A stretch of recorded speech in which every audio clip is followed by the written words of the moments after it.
Bonsoir. 3 jours avant les élèves, le conseil communal de Braine-le-Comte a repris le collier avec en prélude le conseil du CPAS. Compte rendu de cette rentrée politique à Braine, Nathalie Roland, Xavier Delval. Loin de la séance strictement légale des deux conseils, les questions ont fusé entre les tablés hier soir à Braine-le-Comte.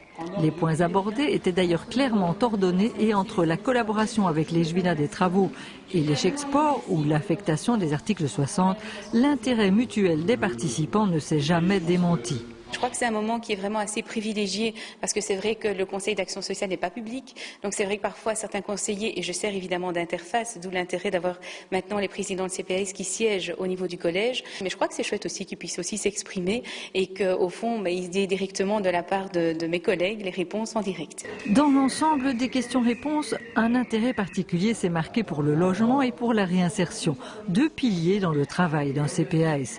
La présidente en était bien consciente qui a répondu longuement à chaque intervenant. On vit tous au niveau des logements parfois certaines difficultés, la hausse des loyers sans cesse importante et c'est vrai que ça nous pose réflexion par rapport à cela, que ce soit la ville ou que ce soit le CPAS. C'est vrai que nos synergies sont importantes, qu'on en a parlé tout à l'heure aussi par rapport aux domiciliations et c'est vrai que ce sont des sujets qui sont vraiment fondamentaux et même vitaux. Auparavant, la séance avait commencé avec l'arrivée d'une nouvelle conseillère de la liste Braine, Claire Demeyer. Elle s'est ensuite poursuivie solennellement avec la remise des médailles à 7 membres du service incendie.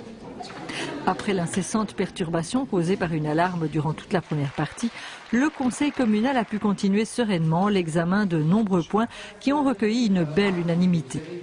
Citons entre autres la pérennité de la SBL Dynamicité Brainoise au travers d'une nouvelle agence de développement local, poursuivant le travail de promotion de centre-ville. Une modification budgétaire à l'extraordinaire pour renflouer le crédit de 900 000 € déjà prévu pour la réalisation de 3 zones inondables, dont le coût semble plus élevé que prévu. L'unanimité a également été de mise quant à la nouvelle voirie pour un futur lotissement dans la zone dite Cité-Ray. Il est à noter qu'en prévision du nouveau quartier, la future zone inondable a été agrandie par rapport au projet initial. Retenons enfin que grâce à une subvention wallonne de 280 000 €, la ville pourra acheter l'ancienne poste de la rue de Mons. Lors des questions ouvertes, les conseillers se sont beaucoup préoccupés de l'écoulement des eaux en général. Et à ce propos, notons encore que le Conseil a en ce 29 août fait avancer d'un cran le dossier des travaux de renforcement du pertuis de la Brainette.